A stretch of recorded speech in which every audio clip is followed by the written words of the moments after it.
नमस्कार, मैं हूं देवंकुर वधावन। राजस्थान तक के सभी दर्शकों का बहुत स्वागत है। राजस्थान के कुछ हिस्से से सटा हुआ हरियाणा के प्रदेश में चुनाव होना है 5 तारीख को। क्या हरियाणा में किसी की लहर चल रही है? क्या किसी की हवा चल रही है? या फिर क्या किसी पार्टी की आंधी चल रही है?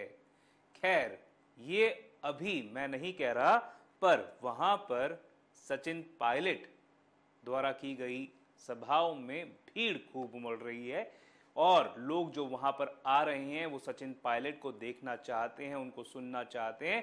और जो जलवा राजस्थान में सचिन पायलट बिखेर चुके हैं, वही जलवा अमूमन हरियाणा की अलग अलग सभाओं में भी सचिन पायलट को लेकर देखा गया है। पर सवाल ये खड़ा हो रहा है कि सचिन पायलट के कांग्रेस में ही कई सालों तक प्रतिद्वंदी माने जाने वाले पूर्व मुख्यमंत्री अशोक गहलोत की सभाओं में क्या कुछ हो रहा है। कई जानकारों का मानना है कि अशोक गहलोत बेहद बेचैन हैं। कई सूत्रों का कहना है कि वो एंग्शियस हैं, वो जानना चाहते हैं कि उनको लेकर किस प्रकार का रिस्पांस मिल रहा है, कांग्रेस को लेकर किस प्रकार का रिस्पांस मिल रहा है। एक बड़े पत्रकार, वरिष्ठ पत्रकार से जिनसे मेरी बात हुई, उनका कहना था कि रात को करीब 10 साढ़े 10 बजे अशोक गहलोत ने उनसे जानना चाहा कि क्या लग रहा है, हरियाणा में क्या होने वाला है। और अशोक गहलोत शायद लंबे समय के बाद स्वास्थ्य लाभ लेकर लौटे हैं, तो शायद जानना चाहते हैं कि जिस प्रकार का जननेता का प्रोजेक्शन उनको लेकर राजस्थान में किया जाता था, क्या हरियाणा में लेकर भी उनको लेकर रिस्पांस आ रहा है। मैं दिखाना चाहूंगा आपको कुछ तस्वीरें, कुछ विजुअल्स जो बताएंगे कि क्या कुछ कहानी पिछले कुछ समय में हरियाणा में देखी गई है। ये पहली तस्वीर है, सचिन पायलट वहां पर मौजूद थे। वहां पर जो सभा हुई वहां पर, उसमें सचिन पायलट का रिस्पांस आप देख सकते हैं, कितनी भारी संख्या में भीड़ वहां पर पहुंची है। और तमाम जो लोग सचिन पायलट को सुनने के लिए वहां पर आए थे, मानकर चलिए काफी मुरीद सचिन पायलट के वहां पर देखे गए, जो कि सचिन पायलट की एक एक बात को बड़े ध्यान से सुन रहे थे। आगे की कहानी मैं आपको बताऊंगा, कुछ विजुअल्स में चाहूंगा कि आप दिखाएं कि किस तरह से सचिन पायलट को लेकर वहां पर रिस्पॉन्स आया। आप ये देख सकते हैं हरियाणा की जो सभा वहां पर उन्होंने की, उसमें किस तरह से उनको लेकर रिस्पॉन्स आ रहा था। और सचिन पायलट ने दावा किया है हरियाणा में 3/4 बहुमत से कांग्रेस जो है वो सरकार बनाने वाली है।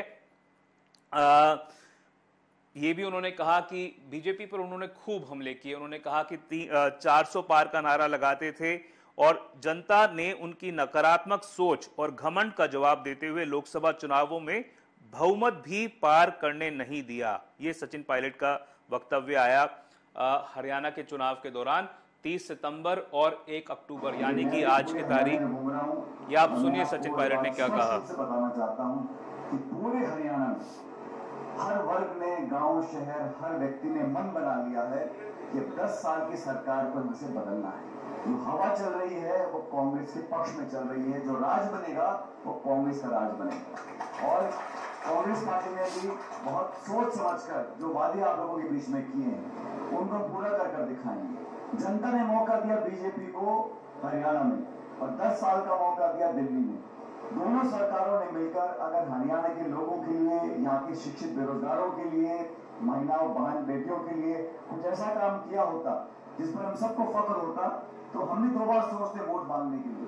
लेकिन दुर्भाग्यवश जो नीतियां बनी है, 3 काले कानून बनाए किसानों के खिलाफ, हमारे पहलवान बहन बेटियां दिल्ली में बैठी धरने पर उनको जो बेइज्जत किया गया हर समाज का, इसमें कोई एक जाति विशेष की बात नहीं है। लेकिन 10 साल में जो घमंड और अहंकार की सरकार चली, उसको भी आप लोगों ने देखा है। ये एक दूसरी सभा का उनका जो संबोधन है वो आप देख सकते हैं, उनकी तस्वीरें आप देख सकते हैं। ये सही बात है कि किस तरह से विनेश फोगाट को लेकर जो कुछ बातें बीजेपी के अलग अलग हिस्से के द्वारा कही गई, जिस तरह से बृजभूषण शरण सिंह के द्वारा जो बयान दिया गया, कई उनके बयान कई वर्गों के द्वारा बेहद आपत्तिजनक बताए गए, उसकी घोर निंदा की गई। और जो स्थानीय लोग हैं वो मानकर चल रहे हैं कि विनेश फोगाट एक तरह से जिस तरह से खड़ी हुई, जिस तरह से उन्होंने एक के बाद एक ओलंपिक्स में बाउट जीते। हालांकि वो मेडल नहीं जीत पाई, जिन कारणों से नहीं जीत पाई वो शायद आप सभी को पता है, पर जो कुछ माहौल वहां पर बना उसका असर हरियाणा के गांव ढाणियों में देखा जा सकता है। जो इन पर्टिकुलर जाट समुदाय है उसमें एक तरह से बीजेपी के खिलाफ जो कुछ हुआ उसको लेकर नाराजगी थी। विनेश फोगाट को जिस तरह से टारगेट किया गया कथित तौर पर, उसको लेकर नाराजगी थी, और उसका असर कहीं ना कहीं मेरा मानना है कि रिफ्लेक्ट कर सकता है हरियाणा के विधानसभा चुनाव, जो कि 5 तारीख को होना है, 8 तारीख को नतीजा आना है। और सवाल ये कई लोगों के द्वारा किया जा रहा है कि हरियाणा में क्या कांग्रेस की हवा है, कांग्रेस की लहर है, कांग्रेस की आंधी है, या फिर कांग्रेस की सुनामी है। इस प्रकार का माहौल जो है वो वहां पर बना हुआ है। 10 साल जिसमें से एक बड़ा हिस्सा मनोहर लाल खट्टर ने मुख्यमंत्री के तौर पर कांग्रेस के खिलाफ बीजेपी की अगुवाई की, पर अब यह लग रहा है कि एंटी इनकम्बेंसी व्याप्त है, भारी है, जिसका खामियाजा कई विशेषज्ञों का मानना है कि बीजेपी को भुगतना पड़ सकता है। और सचिन पायलट ने 30 सितंबर और 1 अक्टूबर को जहां जहां रैली की उसमें भिवानी, खेड़ा, जिला भवानी, फरीदाबाद, इसके अलावा आज उन्होंने घरौंडा जो कि करनाल जिले में आता है, मालखा जो कि पानीपत जिले में आता है, नांगल चौधरी जो कि महेंद्रगढ़ जिले में आता है, हतिन जो कि पलवल जिले में आता है, तथा बादशाहपुर जो कि गुड़गांव जिले में आता है, इन तमाम, या गुरुग्राम जिले में आता है, इन तमाम जगहों पर उन्होंने रैली की। और जिस प्रकार का रिस्पांस आ रहा है, मानकर चलिए कि कांग्रेस के जो नेता हैं वो फूले नहीं समा रहे हैं।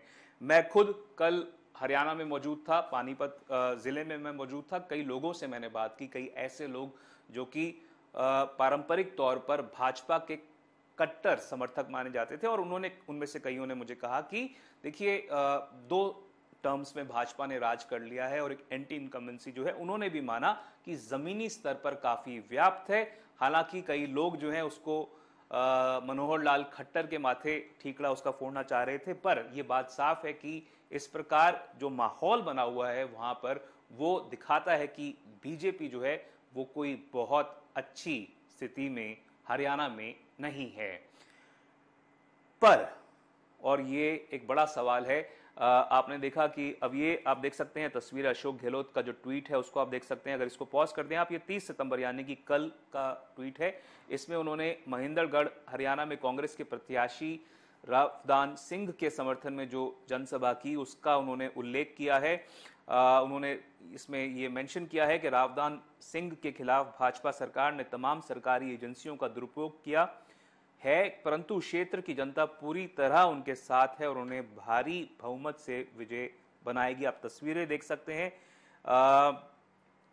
उन्होंने हरियाणा में केवल कैंपेन प्रचार प्रसार नहीं किया कांग्रेस का, पर उन्होंने कैंपेन खत्म करने के बाद दिल्ली की उन्होंने मेट्रो में सफर भी किया है। मैं चाहूंगा उसकी भी तस्वीरें आप देखें किस तरह से, क्योंकि मेट्रो में क्या उनकी कोई पीआर एजेंसी ने उनको कहा कि आप अगर मेट्रो में जाते हैं, क्योंकि काफ़ी जगहों पर मेट्रो जो है वो भरी होती है, भीड़ काफ़ी दिखाई देती है, और आपको ऐसा महसूस होगा कि आसपास आपके काफ़ी लोग हैं, तो क्या तस्वीरें इस तरह से आ जाएं, इस वजह से अशोक गहलोत मेट्रो में सफ़र किए? क्योंकि तस्वीरों में जो आप अगर देखेंगे मेट्रो की तस्वीरें जो हैं उसमें देखा जा सकता है किस तरह से लोग उमड़ रहे हैं, उनसे तस्वीर खिंचवाना चाह रहे हैं, खिंचवा रहे हैं।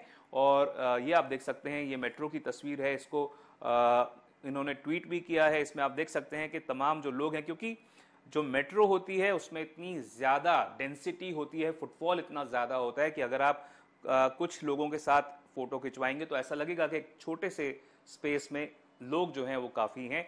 और आप देख सकते हैं ये तस्वीर शायद वही दर्शाता है, अशोक गहलोत के ट्विटर हैंडल से ट्वीट की गई तस्वीरें हैं।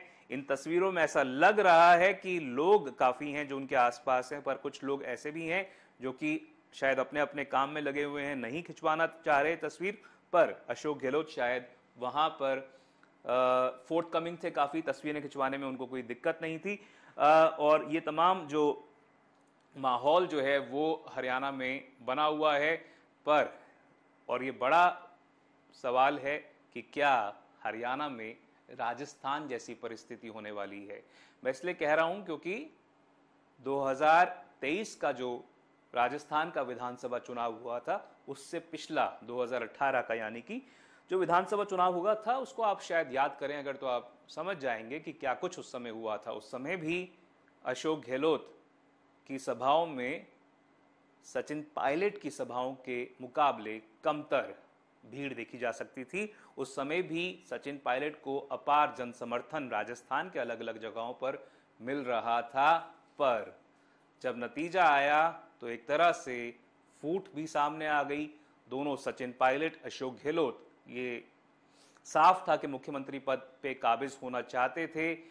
तमाम जो बातें हुई, सीएलपी की बैठक हुई, विधायकों से राय मशवरा हुआ, एक राय जब शायद नहीं बन पाई तो मामला हाई कमांड के कोर्ट पहुंचा और उस हाई कमांड के दरबार में क्या कुछ हुआ, अंदर की क्या कहानी है, इसके बारे में कई बार कई बातें कही जा चुकी हैं। जिस तरह से यूनाइटेड कलर्स ऑफ कांग्रेस की तस्वीर उल्लेख करते हुए तस्वीर जो सामने आई, जिसमें राहुल गांधी के अगल बगल अशोक गहलोत और सचिन पायलट खड़े हुए थे, पर साफ था कि शायद कहीं ना कहीं कम से कम एक वर्ग, एक पक्ष को खुश नहीं रख पाई है कांग्रेस। उसके बाद जिस तरह से विद्रोह सामने आया 2020 का, जिस तरह से कांग्रेस का एक धड़ा 18-19 नेता छोड़ के चले गए, क्या उसी प्रकार का माहौल हरियाणा में बन सकता है? मैं इसलिए ये सवाल खड़ा कर रहा हूं क्योंकि हरियाणा में भी कांग्रेस एकजुट नहीं है, और शायद ये इसलिए हो रहा है क्योंकि हरियाणा में भी कांग्रेस ये सोच चुकी है कि वो जीतने वाली है। हालांकि जितनी भी अभी तक की रिपोर्ट्स आई हैं, जितने भी आंकलन हुए हैं विशेषज्ञों के द्वारा, जितने भी मैंने जाने हैं, उन सब में विशेषज्ञों का मानना है कि कांग्रेस एक बेहतर स्थिति में है, पर वहां पर भी कई नाम सामने आ चुके हैं। कुमारी शैलजा हैं, नाराजगी जता चुकी हैं। उनकी मर्जी के मुताबिक शायद जो टिकट डिस्ट्रीब्यूशन वो चाहती थी, वो तमाम सीटों पर जहां पर वो चाहती थी कि टिकट उनके हिसाब से डिस्ट्रीब्यूट हो, शायद उनकी ना चलकर भूपेंद्र हुड्डा की ज़्यादा चली है। पूर्व मुख्यमंत्री हैं हरियाणा के, रणदीप सिंह सुरजेवाला हैं, वो अपना ही राग अलाप रहे हैं। वो मान रहे हैं कि वो भी फ्रे में हैं, और वो कह चुके हैं हालांकि कि जो कुछ पार्टी आलाकमान तय करे वो तीनों को मंजूर होगा। पर क्या ऐसा होने वाला है? क्या अगर कुमारी शैलजा मुख्यमंत्री पद की रेस में पिछड़ जाती हैं तो वो हार बर्दाश्त कर लेंगी? क्या उनको, अगर भूपेंद्र हुड्डा को ज़्यादा तरजीह मिलती है, तो क्या उनको वो कबूल होगा? ये तमाम बातें हैं जिसको लेकर कांग्रेस ने अभी तक वो जान रही है। कांग्रेस का आलाकमान के रेस में कई दावेदार मौजूद हैं, तो शायद इसीलिए वो कोई भी मुख्यमंत्री पद के दावेदार के तौर पर ऑफिशियली किसी को भी प्रोजेक्ट नहीं कर रही है। पर 8 तारीख को अगर नतीजे आते हैं और अगर उसमें कांग्रेस अव्वल नंबर पर आती है, बहुमत हासिल करने में सक्षम साबित होती है, तब क्या तमाम परिस्थितियां सब पैदा होती हैं, वो देखने वाली बात हो सकती है। पर यह साफ हो चुका है कि राजस्थान के केवल लोकप्रिय नेता सचिन पायलट नहीं हैं, उनकी लोकप्रियता तमाम जो राज्य जिस पर मूलतः जो हिंदी भाषी जहां पर ज़्यादा लोग हैं, वहां पर कम से कम उनकी जो लोकप्रियता है वो अच्छी खासी है। साउथ में भी उनकी लोकप्रियता देखी गई है। पर साफ तौर पर सचिन पायलट को लेकर जिस तरह से लोग उमड़े हैं, जिस तरह से लोग सामने आए हैं, वो दिखाता है कि भले ही वो मुख्यमंत्री राजस्थान के अब तक ना बन पाए हों, पर लोगों के बीच इस वजह से उनकी लोकप्रियता में कमी नहीं आई है।